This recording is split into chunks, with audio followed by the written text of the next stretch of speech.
have heard of conscious capitalism? Anybody? I know you have. And you have. Okay. You have, because I keep telling you about it. And you have, because I keep telling you about it. I think it's okay.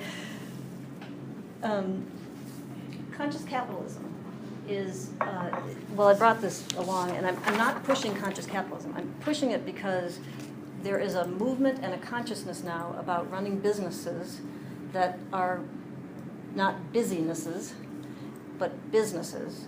And they talk about 4 different things. So higher purpose. What's interesting to me is we've got two nonprofits here. Yeah, you guys are both nonprofits. So they're talking about running for-profit businesses with a higher purpose of some kind, which is often a nonprofit. So some of the companies are Starbucks and Southwest Airlines and Whole Foods and Container Store. And so the higher purpose is that you get more productivity out of people when they feel that they're not just selling things at the Container Store, when there's something bigger than that involved. So higher purpose. Stakeholder orientation, an acronym they use is SPICE, and it means you care about your stakeholders. And the stakeholders are society, so taking care of society in some way, partners, your investors, your customers, and your employees.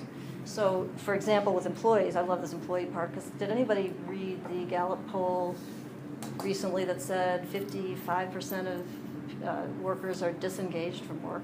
That was a recent poll. 55% of people are disengaged at work, and so disengaged means somebody I read somewhere, and I can't tell you because I read so many things, but that it's like riding a bike with flat tires.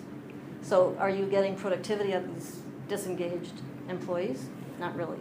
So Container Store, for example, pays their salespeople $25 an hour or something, a lot of money, does a lot of training, and they get no turnover. They have people that really know what they're doing.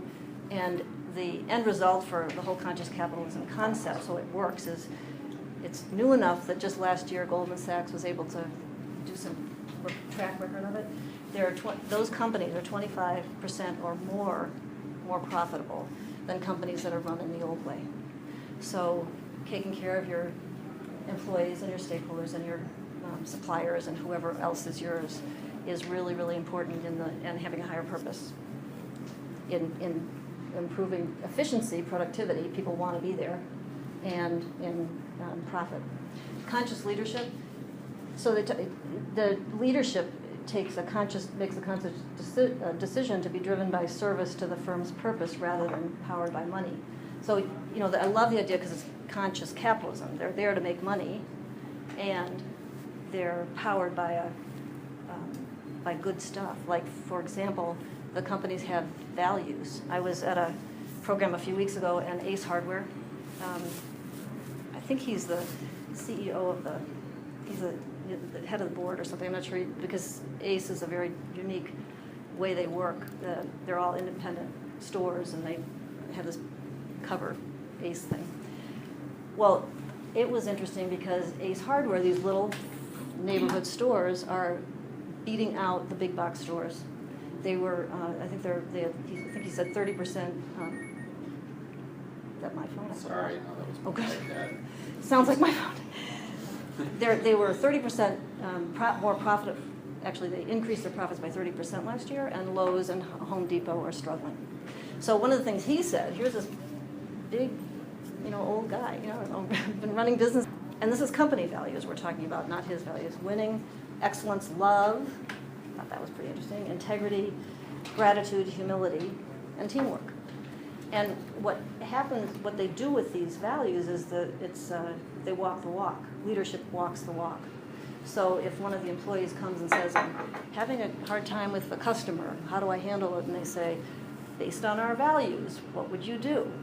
How would you handle it? So everything comes down to handling things. And if it's an employee issue, same thing. So having values, and we're going to do an exercise to do your own values, but I think it's an interesting idea that a company, when you have values, actually produces more productivity within the company.